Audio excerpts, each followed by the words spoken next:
Madame, monsieur, bonjour. Bonjour à toutes et à tous et bienvenue sur ce petit JTT, ce grand JTT.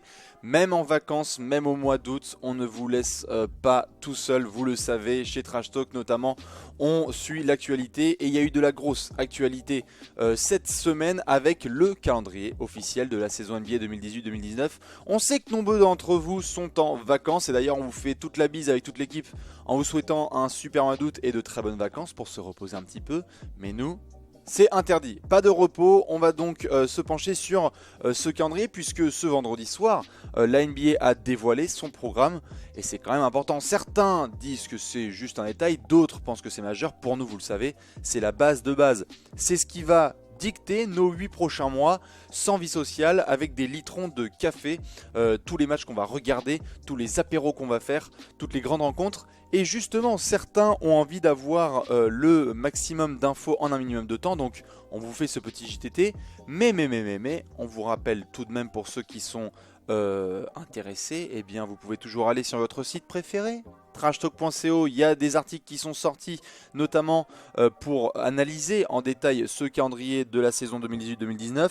Il y aura tout au long du week-end et de la semaine à venir le calendrier détaillé des 30 franchises à chaque fois analysé pour qu'on ait tout bien en tête. C'est un peu les petits devoirs des vacances scolaires. Si vous voulez, vous pouvez vous les faire. Dans tous les cas, nous, on s'est gardé le top du top. La crème de la crème, de cream et de crap, on veut se prendre les dates immanquables de la saison NBA 2018-2019 et justement on va s'y pencher tout de suite. Première date, certains l'ont déjà vu, c'est le 16 octobre, c'est l'opening night, mardi 16 octobre, reprise. Ah, enfin, de la NBA après quelques mois d'abstinence, on aura deux gros matchs, Celtics Sixers puis Warriors Thunder. Alors évidemment des retrouvailles entre Boston et Philadelphie après les derniers playoffs joués l'un contre l'autre en demi-finale. Ce sera 2h du matin du côté du TD Garden qui devrait être absolument bouillant. Les retrouvailles aussi avec Gordon Hayward, comme on le sait, le process, Joel Embiid, Ben Simmons, les copains qui vont aussi débarquer, Markelle Fultz qui on l'espère sera là aussi pour jouer face à Boston et donc on le sait, Kyrie Irving, Al Horford, l'évolution de Jaylen Brown et de Jason Tatum, bref ça devrait être absolument incroyable, on ne le loupera pas et on espère évidemment que le match durera un peu plus longtemps que 5 minutes juste pour Hayward puisqu'il avait malheureusement joué que ce temps de jeu l'année dernière lors de l'opening night. Ensuite ça enchaînera évidemment avec Warriors Thunder, classique de chez classique. Bon, cette fois pas de Carmelo Anthony, bien évidemment, il ira à Atlanta, ou plutôt, comme certains aiment le dire, à Houston. Remise des bagues protocolaire pour KD et toute sa clique. On espère aussi que le Thunder se ramènera concentré pour essayer de spoiler cette soirée. Peut-être qu'il y aura du DeMarcus Cousins, normalement il ne devrait pas être là, mais on devrait quand même avoir une sacrément belle ambiance. Ça c'est la première semaine, donc ça c'est le mardi 16 octobre. Mais dans la même semaine, il y a une grosse affiche médiatique qu'on sera obligé de regarder évidemment, c'est Lakers Rockets le 20 octobre. Alors les vrais fans, vrais fans des Lakers le savent, la saison ne démarrera pas ce soir-là, ce sera 2 jours plus tôt. Le 18 octobre, notamment en déplacement à Portland, mais on est obligé de se mettre cette affiche Lakers Rockets tout en haut, car déjà en termes d'audience ça devrait exploser, c'est le début de l'ère LeBron à domicile, le Staples Center plein à craquer, les retrouvailles avec Carmelo Anthony qui maintenant est à Houston, Harden en mode MVP, Chris Paul qui va vouloir se farcir un petit Lonzo Ball, et surtout cette ambiance qu'on a hâte de découvrir avec les Rajon Rondo, les Lance Stevenson, Luke Walton, Magic Johnson, bref le cirque complet des Lakers qui sera enfin ouvert à domicile à partir du 20 octobre, ce sera absolument immanquable. D'ailleurs, inutile de le préciser, si vous voulez tous les horaires, vous pouvez les retrouver aussi sur notre compte Twitter de Trash Talk, vous pouvez aussi aller sur le site, on a mis toutes les infos. Et quoi qu'il en soit, on vous les donnera tout au long de l'année comme vous le savez. Donc ça c'est le 20 octobre, mais, on a quand même quelques mois à devoir défiler. Et justement on va passer à novembre. Alors vous inquiétez pas, on va faire plein de franchises. Mais il est vrai que dès le début de la saison, il y a un gros accent qui est mis notamment sur la conférence Ouest avec Thunder Rockets le 8 novembre. C'est le retour de Melo à OKC. Alors bon, on le sait, il n'est pas resté 500 ans là-bas, mais on connaît aussi le contexte de son départ. Donc quel accueil lui sera réservé? C'est aussi quand même une bataille majeure entre deux grosses cylindrées de la conférence Ouest. Donc on va voir comment ces Rockets New Look et ce Thunder New Look va donner, les intégrations de Nerlens Noel, de Michael Carter-Williams du côté de Houston. Bref, plein de petits détails, plein de petits duels, et surtout, évidemment, tout en haut de l'affiche, Melo qui va retourner à OKC, qui voudra fermer quelques bouches, Paul George qui voudra montrer qu'il fallait rester. Dans tous les cas, ça, ce sera évidemment à regarder le 8 novembre. Melo donc avec le maillot des Rockets à OKC. On enchaîne le 21 novembre, évidemment avec The Game, The Comeback. 21 novembre, Cavs, Lakers, le retour du King à Cleveland dans son royaume. Quel accueil lui sera réservé, on le sait, évidemment ce sera différent de celui qui avait suivi The Decision en 2010. Il était quasiment menacé de mort le soir même de son comeback. Là normalement ça devrait plus être de l'ordre de la standing ovation avec des hommages, des larmes, des remises de cadeaux dans tous les sens, Tyronn Lue qui fera l'hélico beat, Kevin Love qui va faire des bisous. Et justement, ça ce sera intéressant de voir quelle sera la réponse des Cavs, car en termes juste d'ego, du côté de Cleveland, on n'a pas envie de se faire marcher dessus comme il y a 8 ans notamment, où Miami avait juste défoncé les Cavs. Et justement, on verra si Kevin Love, Gérard, George Hill, Colin Sexton et compagnie tiendront le regard avec ces nouveaux Lakers qui auront donc joué depuis quasiment 2 mois ensemble. Match évidemment immanquable, rien que pour la couverture médiatique. Après, l'affiche en soi n'est pas follissime, mais la couverture médiatique devrait être absolument folle. C'est quand même le retour de LeBron à Cleveland. Ce sera à surveiller le 21 novembre. Ensuite, on passe évidemment au Christmas Day. Les Christmas Games! Joyeux Noël à toutes et à tous. Déjà, on peut le dire, même si on est au mois d'août, le 25 décembre, les 5 rencontres ont été déjà annoncées. Certains l'avaient déjà vu. On vous fait juste un petit rappel là. Très forte chance pour qu'on vous fasse un marathon commenté en direct avec des copains sur le canapé. On commencera à 18 h avec les Knicks face aux Bucks. Certains se plaignent, mais New York, ça reste un gros marché. Les Bucks, qui sont une des équipes notamment qui a connu la plus forte progression en termes de matchs diffusés en antenne nationale. Donc Giannis qui va avoir une grosse hype cette saison au niveau de la couverture médiatique. Il débutera ce jour de Noël face à New York, donc au Madison Square Garden. Ensuite, il y aura Rockets Thunder, on en parlait juste avant. Cette fois, ce sera du côté de Houston à 21 h française. On enchaînera avec Celtics Sixers, 23 h 30. On en parlait notamment pour l'Opening Night. Là, cette fois, ce sera pour Noël. Différentes ambiances. Est-ce que tous les joueurs seront là? Ce sera à vérifier. Warriors Lakers. Que dire, en termes d'audience, ça devrait être absolument énorme. LeBron, Curry et compagnie, Lance Stevenson, Rajon Rondo, tout ça c'est pour se faire plaisir à 2 h du matin. Ensuite, on passera à Utah pour Jazz Blazers. Ce sera la dernière rencontre de cette soirée spéciale où on sera évidemment devant et pour vous le commenter. Donc ça c'est un petit peu pour le Christmas Day.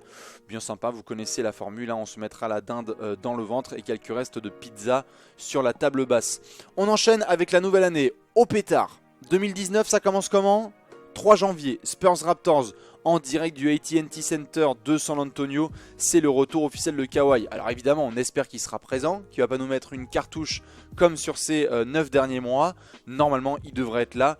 Où en seront les Raptors sous ce nouveau format, Où en seront les Spurs sous ce nouveau format avec DeMar DeRozan? Justement, il y aura un duel assez attendu. L'accueil des Spurs qui va être très attendu auprès de Kawhi. Certains parlent déjà de forte huée, d'autres disent respect puisqu'il a amené quand même le titre en 2014. Bref, ce sera immanquable. Toutes les caméras et les micros seront braqués sur Kawhi. Ce sera à regarder le 3 janvier.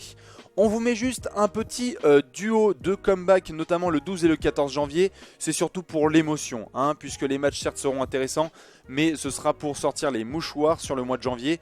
Le 12, normalement c'est Blake Griffin qui retourne à Los Angeles depuis son transfert chez les Pistons. Retour chez les Clippers avec cette fois le maillot de Détroit. On verra ce que Blake va nous réserver. Là normalement, énorme standing ovation. On parle quand même de Blake qui a ramené Lob City avec Chris Paul et compagnie. Un des joueurs les plus forts de l'histoire de cette franchise qui cette fois va pouvoir revenir. Ça va être un test intéressant pour le public du Staples Center côté Clippers puisque c'est quand même le retour d'un joueur majeur dans leur histoire. Et 2 jours plus tard, bon alors là, oignon et mouchoir. Tony Parker à San Antonio, Spurs, Hornets. Le 14 janvier, on le regardera bien évidemment. C'est un petit peu le grand moment du côté de San Antonio cette année. Certes, il y a le retour de Kawhi, il y a le retour de Danny Green. Mais là, on parle quand même du patron, El Patron, Tony Parker, quand même l'accolade avec Greg Popovich, les potentielles larmes avec Manu Ginobili. Là, vous pouvez être sûr que la standing ovation, elle sera absolument folle. Et ce sera à suivre, bien évidemment, le 14 janvier. Ça, c'est un petit peu pour les 2 gros comebacks à noter dans un coin de votre tête. 21 janvier, vous le connaissez, c'est le MLK Day. C'est le 3e lundi du mois de janvier, comme chaque année. Donc vous aurez un programme assez magnifique entre 18h30 et 7h du matin, si je dis pas de bêtises. Dans tous les cas, les horaires sont pareils disponibles sur le site officiel de la NBA et même sur le compte Twitter de Trash Talk, du Knicks Thunder, du Cavs Bulls, du Wizards Pistons, Bucks Mavs, bref, vous pouvez voir toutes les affiches. Ça commence doucement, ça finit très bien quand même, Jazz Blazers, Lakers Warriors et même Sixers Rockets, c'est assez lourd, Celtics Heat aussi, c'est pas tout mal. Donc on sera bien évidemment devant, ce sera un gros marathon, pas sûr qu'il soit commenté comme l'année dernière, mais on sera quoi qu'il en soit devant pour le vivre avec vous. Ça c'est le MLK Day en espérant qu'il y aura de la grosse performance. Quelques jours plus tard, le 7 février, réouverture de la rivalité Celtics-Lakers. Alors certes, il y en a qui vont dire que c'est déséquilibré, que Boston avait une cartouche à Los Angeles, mais on ne parle pas de n'importe quelle franchise. Kyrie Irving contre LeBron James, bordel de merde. Lonzo Ball versus Jason Tatum. Toutes les petites retrouvailles qu'on va pouvoir avoir. Même du Rajon Rondo avec le milieu des Lakers qui sera à Boston. Bref, le 7 février, ce sera absolument immanquable. Celtics-Lakers, ce sont 2 franchises historiques. C'est les 2 franchises avec le plus de titres. On surveillera ça bien évidemment. Il y aura une deuxième affiche. Ce sera un peu plus tard dans la saison au Staples Center. Ça, c'est sûr et certain. Mais on commencera au TD Garden avec ce 7 février qui sera absolument immanquable et on sera là aussi devant.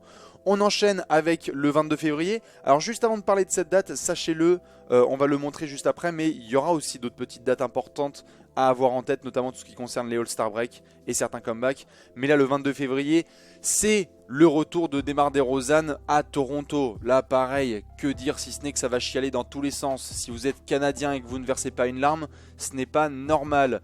Ce sont aussi les retrouvailles avec Kawhi Leonard. Quelle ovation va être réservée à DeMar DeRozan? Comment lui va pouvoir jouer sous les émotions et sous la pression? Ce sera très intéressant à regarder. On sera en plein rodéo road trip pour les Spurs, puisqu'on le sait, chaque année au mois de février, la franchise de San Antonio se fait un petit road trip tout au long des États-Unis pendant que ça fait du rodéo au AT&T Center. Donc ça, ce sera bien évidemment à regarder le 22 février en sortie de All-Star Break. Et justement, on vous met d'autres petites dates majeures à garder dans un coin de la tête, car on va pas non plus toutes les faire. Si vous voulez avoir des détails sur plein d'affiches, on a analysé en complet le calendrier officiel de la NBA sur Twitter et on va les intégrer dans des petits articles qui soient publiés sur trashtalk.co. Déjà, on retient juste que le 9 avril, si tout se passe bien, donc l'avant-veille de la fin de saison, si je ne dis pas de bêtises, c'est le retour de DeMarcus Cousins à New Orleans. On verra ce que ça va donner. On le sait, DeMarcus qui était avec les Pels, qui maintenant est chez les Warriors. Est-ce qu'il sera bien sur 2 jambes, sur son tendon d'Achille? Est-ce que ça va tenir? Dans tous les cas, l'ambiance risque d'être assez fat. On le sait, souvent en fin de saison, les équipes tankent. Peut-être qu'il ne sera pas titularisé ou joué par Steve Kerr, mais c'est une date quand même à garder dans un coin de la tête. L'All-Star Break, on en parlait à l'instant, ce sera du 15 au 20 février. Donc ça, ce seront les espèces de 5-6 jours où on pourra être peinard. Il y aura juste les festivités du All-Star Weekend. Et d'ailleurs, même si on n'a pas encore là intégré la date, sachez-le, comme l'année dernière, la trade deadline qui aura lieu avant le All-Star Weekend, donc on sera là aussi devant et en direct. On vous fera un live de la trade deadline pour pouvoir vivre toute la folie comme l'année dernière. Ceux qui avaient vu Dwayne Wade à Miami, Isaiah Thomas, je ne sais où, aux Lakers, Derrick Rose envoyé à droite et à gauche. Bref, on revivra tout ça. Le dernier soir de la saison, on le note, c'est le 10 avril. Pour un paquet de franchises, ce sera la fin officielle de la saison. D'autres continueront en playoff, mais il y aura aussi des joueurs à surveiller. Mais oui, forcément, dans les derniers jours de la saison régulière, quid du dernier match de Vince Carter, peut-être en carrière? Et que dire de Dirk Nowitzki? Et peut-être d'autres joueurs comme ça qui vont devoir faire leurs au revoir à toute une ligue, à tous leurs fans. Manu Ginobili peut-être, sauf s'il annonce sa retraite prochainement, et tant d'autres. Donc ça, ce sera à surveiller. Et puis plein de duels entre rookies, car on ne les a pas mentionnés, mais par exemple, pour vous donner une idée, eh bien Trae Young et Luka Doncic seront en duel dès le premier match à domicile d'Atlanta. On aura aussi du Marvin Bagley contre DeAndre Ayton qui sont dans la même division, donc ce sera à 4 reprises. Il y aura aussi du Mohamed Bamba à surveiller, et également les sophomores. On attend évidemment la suite du duel entre Donovan Mitchell, Ben Simmons et puis un peu Jason Tatum. Donc tout ça Ça fait beaucoup d'informations, mais c'était juste pour vous faire un bon gros condensé de ce qu'il fallait retenir. C'est le calendrier officiel de la NBA, celui qu'il faut absolument regarder avant de se taper la reprise. Nous, ce qu'on va faire maintenant, c'est qu'on va analyser le calendrier des 30 franchises que vous pourrez retrouver sur votre site préféré, trashtalk.co. Et la suite, vous la connaissez. On vous souhaite de merveilleuses vacances. On vous fait plein de bisous et on se retrouve très vite pour plein de châteaux Trash Talker, plein d'apéros Trash Talk et plein de bons actifs. On vous fait plein de bisous. Excellentes vacances à tous. Ciao.